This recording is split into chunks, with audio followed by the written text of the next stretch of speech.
Hello everybody, my name is Don, and in this video what I'd like to do is make a response to the request that Gosha put out for people to make videos about what we desire down here as Earth humans. And also I'm going to address Yazi slash Swaru in an attempt to help her understand the advancement that some of the viewers may or may not be making that watch the Cosmic Agency channel. And so with this, I have a great deal to say both to Swaru and Gosha, and probably so much so that I wouldn't expect one person to sit down and watch this whole video because I have so much to say. So I will try to be succinct as possible and kind of get straight to the point. So first, let me address Gosha and the viewers of this video about the request to stating what I want or what I desire. I've actually had done this back in March of 2020, and what I was trying to do, it was kind of an effort of creation in which I stated my desires and I read those out loud for 5 nights in a row. And I actually still have that document here on my desktop, so I'll bring that up so you guys can see this. As you can see, what I did was I listed my desires slash wants and the adverse or obverse. And the reason I did it that way was not because I wanted to focus on what I don't want, but I wanted to give gratitude for the things that I do not want, so it would kind of help visualize the things that I do want. So in other words, it was an effort of creation in that I recognize what I don't want, and that helped me understand what I do want. After that, I wrote a short story, like from an observer perspective. And then I kind of, at the end of the story, I stepped into that perspective to make my final declarations. Perhaps if that is of interest to others, I can make another video and share that in the future. Okay, so back to the point of what I desire. And the first thing on the list for me is the liberation of Earth. The liberation from debt slavery, liberation from being trapped or held here on Earth or in this matrix. To me, that is the most paramount, the number one desire, which is why I have listed it first on my list. And to this day, it is something that, of course, I still desire. Now, I am one of those loyal followers of the Cosmic Agency channel, and I have watched every single video, and I understand many things that I'm not even going to talk about in this video, or I think I understand. And one of those is Swaru's slash Yazi's perspective that it's all as it should be on the highest level. Everything is exactly as it should be. But that is not the level in which I speak about. So from my perspective, or the down-to-earth matrix perspective, the 3D perspective, the desire for liberation, this is not just a not a self-desire. I don't want it just for me. I want it for everybody. And the reason I say it that way is because in many ways, with the information that I have, I already feel like I'm liberated. So oftentimes what I do is I give myself these thought experiments or kind of go into these daydream type scenarios. And I imagine what it would be like on Taygeta. And I just imagine these guys and gals going about their day, and they're just in creative mode. They're just in this amazing creative space where it's like they're all Da Vinci's in their little workshops, and they're nowhere near each other because they don't have to be. They could go, 1,000 miles in just a few seconds if they need to, or whatever, a few minutes. It doesn't really matter. The point is they don't need to be right next to each other. So they're just in these little workshops, and they're building these things from scratch, like hand carved and handcrafted. and maybe they're redesigning, or if they get stuck on something, there's like some master Yoda teacher that lives in the swamp somewhere that they can, or maybe in the tundra, the frozen tundra, that they can set out on a track to and go ask for advice. And then maybe once a year or whatever, however they do their time, they have these gigantic like world fairs where everybody from all over the shared solar system comes, and all these planets come together and say, this is what I worked on this year, and this is what I made. Here's the challenges that I had. Here's how I overcame that. And it would just be this amazing conglomeration of art and creativity of all kinds, new tools, new technology, new artwork, new medicines, new songs, new music, new instruments. It would just be a glorious world in which creativity was the driving force. And so in a world such as one that I just imagined, everybody does have to eat. Everybody does have to do some things that maybe is not fun. But I think if everybody was able to pitch in and they were able to grow, instead of growing lawns, like that's the dumbest thing. When you think about that, growing a green lawn that you have to maintain and manicure is just so preposterous. It is stupid. You got people starving, but you've got a pretty lawn. Well, why wouldn't you grow some vegetables and some fruits and some trees?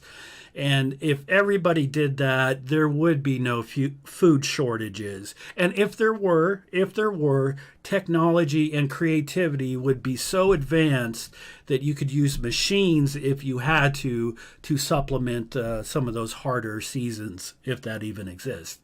So the world wouldn't suffer because one area of the planet or a planet itself, you have one area that's in abundance, and then you have another area that is having a drought or something like that. No one would suffer because it is not fiscally irresponsible to transport food from one other area to another or from one planet to another. It's as simple as putting the crop on a ship and a few minutes later unloading it where it's needed. Now, could you imagine that on Earth? Like, could you imagine you go out, like I do this all the time, I buy some organic bananas and they're green, so I have to wait a few days, and finally I forget about them, and then I finally get to them and I eat one or maybe two, and then I'm like, these are going to turn brown tomorrow. Now I got a whole bunch of these bananas. What do I do with them? Well, what we have to do here on Earth is, because I know there are people starving. I know there are people that would eat that banana that night if I could just get it to them. But I can't send half a bunch of bananas to Africa, because by the time it got there, they'd be ruined, and it would cost me more than just sending them the money to buy some themselves. So in a world such as Taygeta, you could, if need be, transport stuff almost instantaneously to where it's needed. Okay, so as I said, liberation is my paramount desire, but getting Earth to that liberation point, I feel like it is going to take a few steps. First, and the most important, is the desire. You've got to desire what you want. You got to know what you want. Yeah, I've obviously got the desire. And I know many of the people probably watching this video also have that desire. But there are many others here on Earth that don't have or don't spend much time or thought on others, as long as the things are going well for their own lives or for themselves. And I'm not knocking anybody, but what I'm saying is that, for example, if you take a typical family who struggles to pay this bill or that bill, and then 1 or 2 days a week they finally get to have a little bit of enjoyment, go to the beach or perhaps a dinner out. So what they do is they run on that hamster wheel 5, 6 days a week to get that one little bit of enjoyment. And so those 5 or 6 days a week, they're running on that hamster wheel. They're buckling down, they're cutting costs, they're cutting corners. So finally they could get that 1 or 2 days off. And to them, they feel like they spent 5 days or 6 days working all this time and thought and effort, and things are crazy. And finally, when they get some time, they want to take it for themselves. They've earned it. They've more than earned it. And it's completely illogical for them to even spend any thought on somebody else because they've made all these sacrifices to get that, just that little bit that they got. And so what I see here is like, and I felt this way pretty much all my life, is that the system here on earth is completely backwards. So why is that family not running on that hamster wheel 1 or 2 days a week to enjoy the other 5 days? So they're, instead of working 5 days and enjoying 2, why not work 2 and enjoy 5? I believe that's completely possible. So why, and the other thing is like, why do people work? We only have 70, 80, 90, maybe 100 years if you're lucky here on earth. Why do we work like rented mules all our prime years? All our prime years, from the time we turn 18 or 16 to the time we turn 60. We work like rented mules just so we can retire, and then shortly after that, we die. That's like completely backwards to me. So what I'm saying here is there's like these corporations who hoard untold amounts of food, energy, water, and just resources, anything that you want, energy, whatever. You can name that. But so what they do is they hoard all this stuff, and then they only let a little bit of it out so they can make the most money as possible for that little bit that they let out. Everything on this planet is upside down. It is the wrong way around. It is wrong. So when I say liberation is the most paramount desire that I have, I really do mean it. So back to the list. The other things that I listed on my desire list are pretty much like facilitators to get to that liberation point, or they are the proceeds of that liberation. Also, the second thing after the desire that I think we need to get to liberation, there are things like proper medicine, food, support groups, true earth history, true world being history, the frickin' truth, man. All that would help, in my opinion, facilitate liberation. But there's one big one, one huge one that I think is the most important thing, and that is free energy. It is my current wholehearted belief that with free energy, the world would turn into this creative amalgamation of the human race, and everything, creativity would explode. Now, hopefully that's a positive thing, but I recognize, of course, there is the potential for disaster with any new technology. I'm not oblivious to that fact, but I do feel like free energy is the one thing that we need down here on Earth to get us to that liberation point. Free energy would end the world's dependence on these greedy, hoarding, resource-type companies, because anybody with free energy, you could just go out and gather resources very easily. You could smelt them and make your own metal. You could refine them almost at no cost. Everything, if you look at it from the basics of what happens with all these resources, it always comes back to how much energy does it take? How much energy, how much money are you going to spend on energy to get gold out of the ground, to refine that gold? And that's, I was just saying gold, but I mean, it could be any metal, copper, zinc, nickel, anything that we use.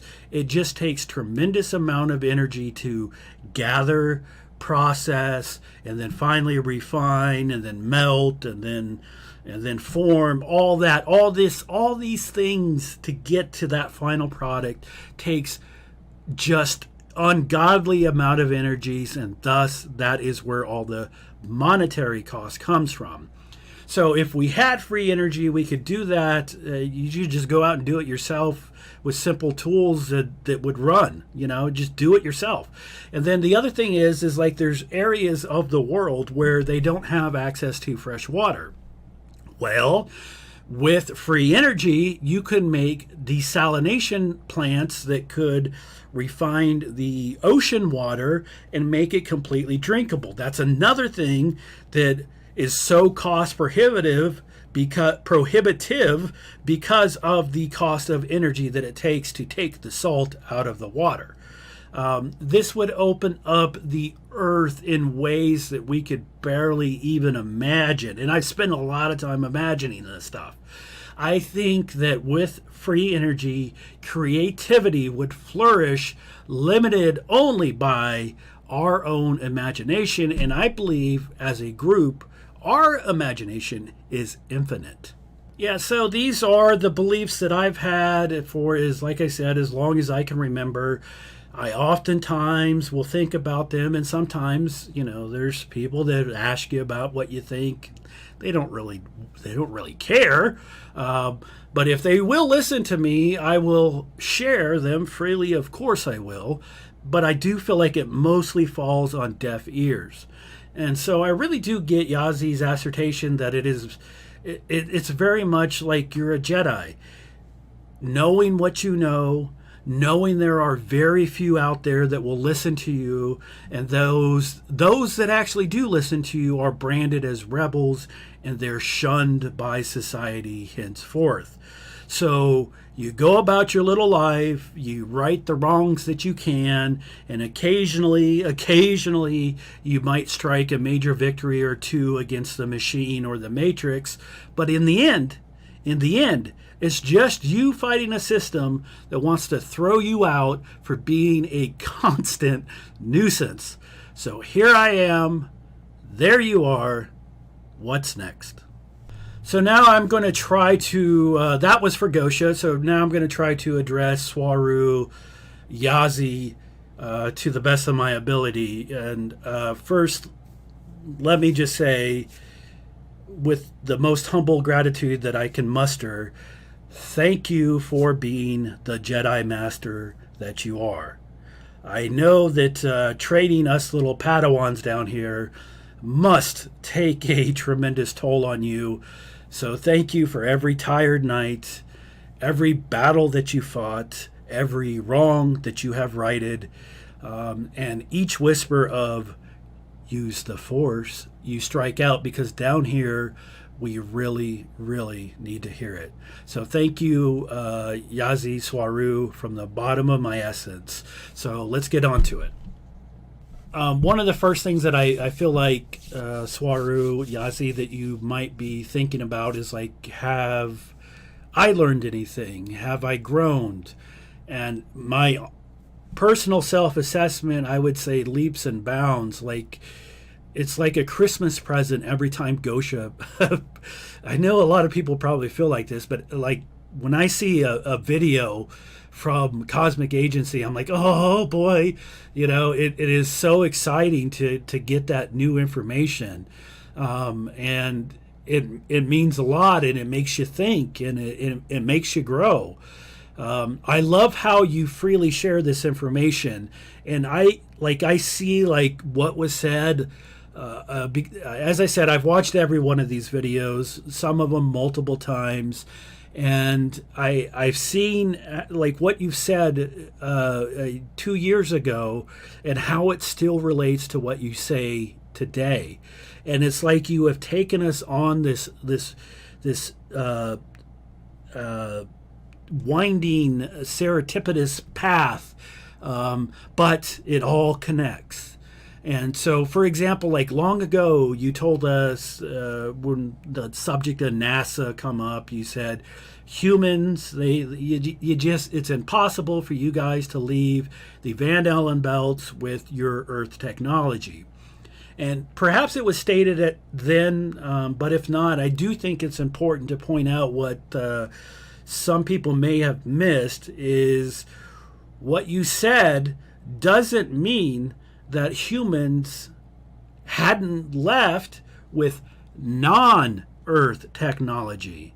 And I think that's important to note what you don't say as much as what you do say, because it's also a piece of the puzzle that may come into play down the road. So in such case, this explains how or why some people report working on the moon or the Mars or on ships in orbit. And so more recently, you actually talked extensively about implants, and it was a really good series. There was 2 or 3 videos on that. Maybe it was a live stream thrown in there too. I don't really remember exactly how many videos there were, but there was a lot of talk about that. And so once again, I would like to point out that I don't think it was ever stated exactly, but one question I had back when you made the original, told us originally about us never going to the moon on that firecracker back in the 60s, it actually answered with the latest revelation, and that was like, how are these astronauts, Edgar Mitchell, John Glenn, how do they remember the things that they think that they remember? How is it that some of them even report in classified or counterintelligence type documents that they got to the moon and they were asked or basically kicked off the moon by other than human species? The answer to that question, it could simply be implants. And so that's another piece of the puzzle that you could put together if you wanted to, if you were paying attention and if you thought about it. It all fits together. It always fits together.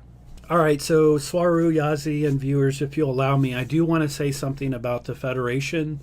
So those videos that originally came out on Gosha's Cosmic Agency channel that talked about the Federation was like, boom, bombshell. Man, they were explosive, and they really kind of shook me to the core. And I could see by the responses that were coming from the viewers, it shook a lot of people to the core. And it kind of gave a lot of people what I'd like to call righteous anger. Like, some people were really, really upset with the Federation. But I did want to make a video then, but I didn't do it. And I didn't do it for a lot of reasons, but I really wanted to process it mostly. And so I've had plenty of time to process it, and what I finally landed on was, yes, of course the Federation is behind everything. Why wouldn't they be?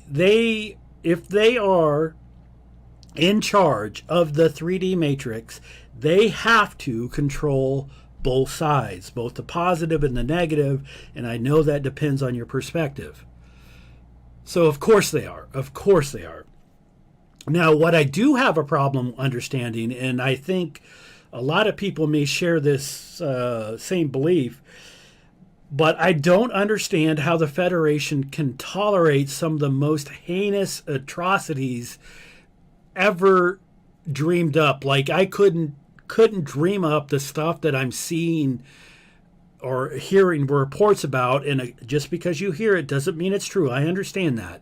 But there's a lot of evidence pointing to things like torture, sex slavery, human trafficking, satanic abuse, and worst of all, all those things are horrible from a 3D perspective, but the worst of all, in a cosmic perspective, is stripping a person from, not a person, but a soul of their true essence.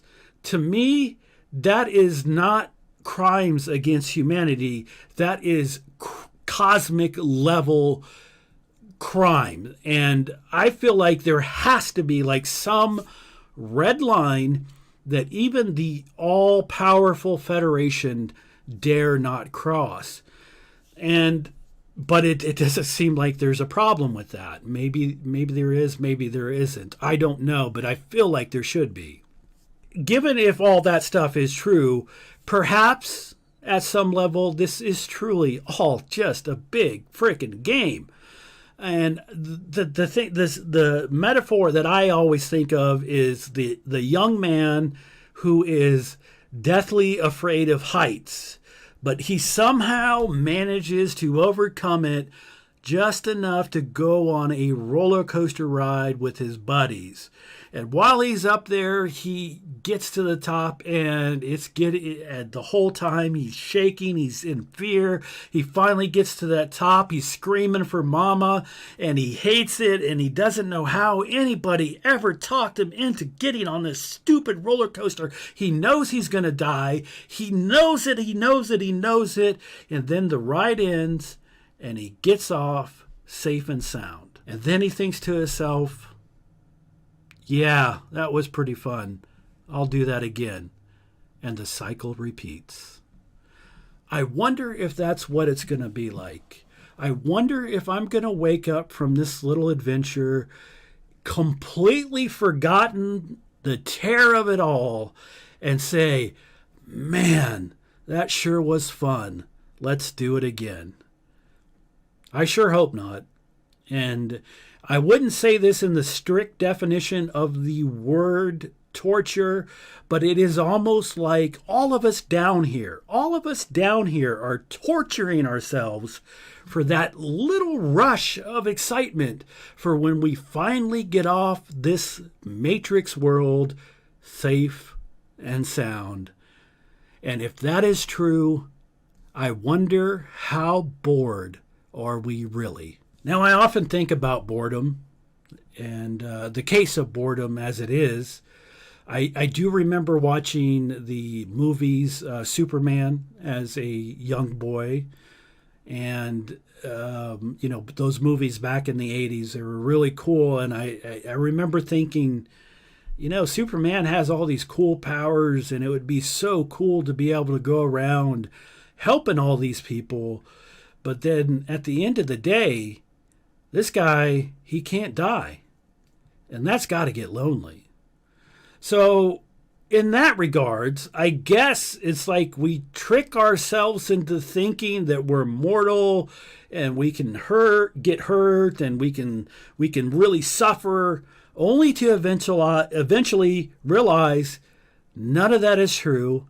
We wake up and then and all going against the grain, doing the most illogical thing that possible, we sit down and we try to think of a better way to trick ourselves again. Man, that's really some crazy thinking if that's the way things really work. Whew. So there it is. The dance continues. Us down here, you, Swaru, well, wherever you are. I will say this though, the world as it stands now, it's so weird. It's like it's completely unrecognizable to me. I go about my daily life. I have a little medical card. I call it my Jedi card that I wear around my neck.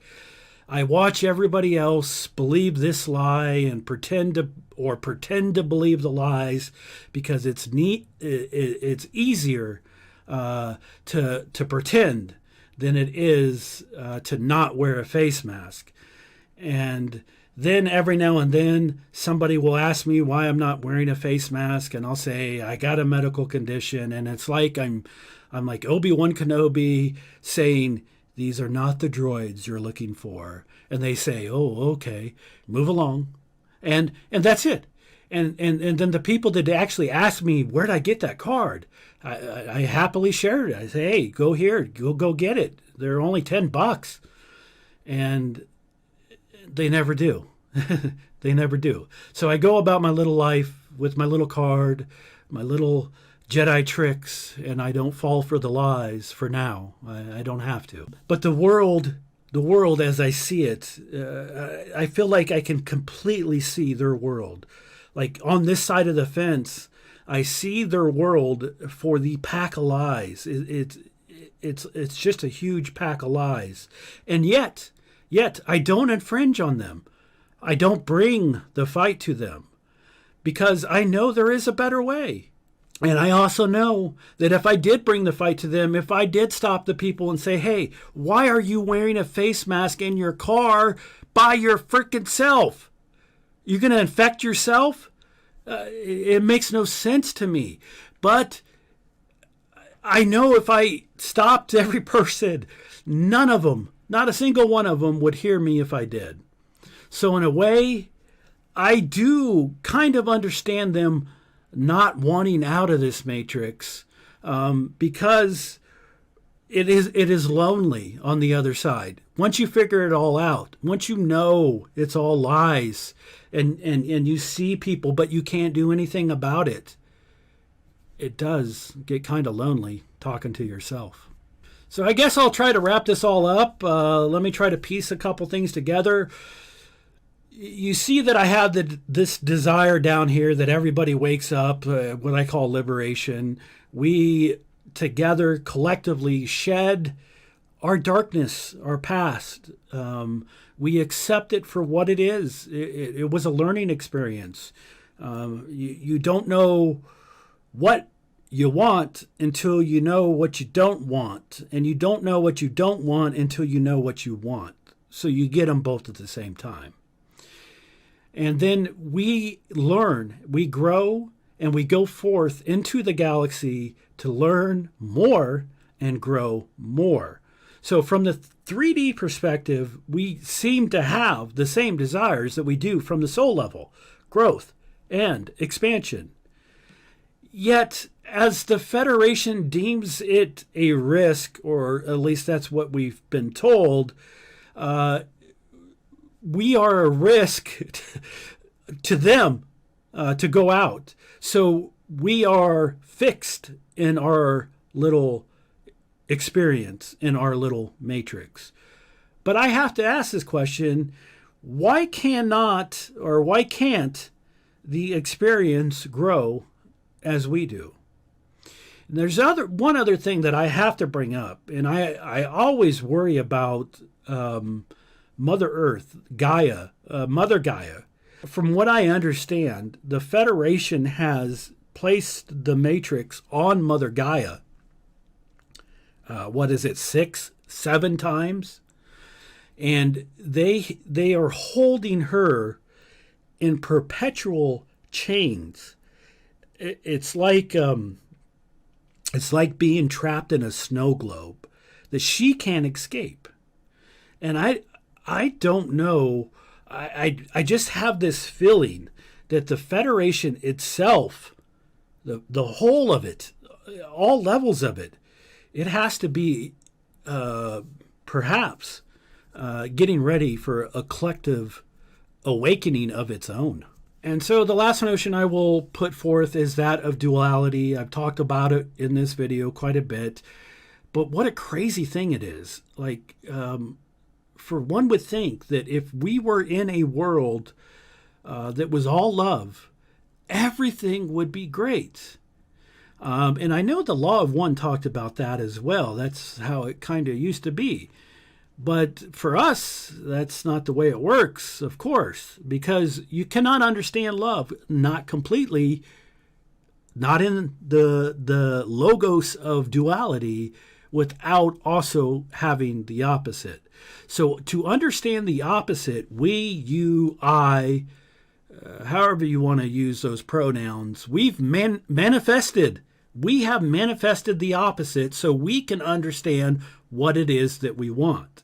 So now we're down here in 3D, and we have this world full of rich people and more full of, or fuller of poor people. And in English, you cannot define what a rich person is without also understanding what a poor person is, and vice versa. So if you were in a world of love, or let's say a world of all poor people, well, they wouldn't know they were poor because everybody is poor. So there's no opposite. So that's just the way it is. And I'm almost done, I promise. I just have a never-ending range of things that I could discuss to lengths, and but I feel like for Gosha, I have stated my desires well enough, and hopefully I've shared enough for Swaru, Yazi, and the Taigetan team to make his evaluation. And I will say this, if anybody wants to get in touch with me to discuss any topics, thoughts such as this, I know full well how boring it can be to talk to oneself. And I'm completely open to that, so I'll put my Twitter name in this video, and you can follow me on Twitter and send me a message, and we can share contact information and perhaps chat a little bit. So with that, I would like to thank Gosha, Robert, and Dale, and the whole Cosmic Agency team and network of helpers and volunteers that help Gosha. I know a lot of people have pitched in with their voices. I think that's awesome. Also, I'd like to thank the Taigetan crew. I know I thank Swaru and Yazi, but she's not the only one. There's many of you that have given up great portions of your life and your time to help us with ours. And so thank you very much for that sacrifice. It means a lot. And I would like to thank also everybody who managed to sit down and watch the whole video. I hope it was worth it. Take care and be well.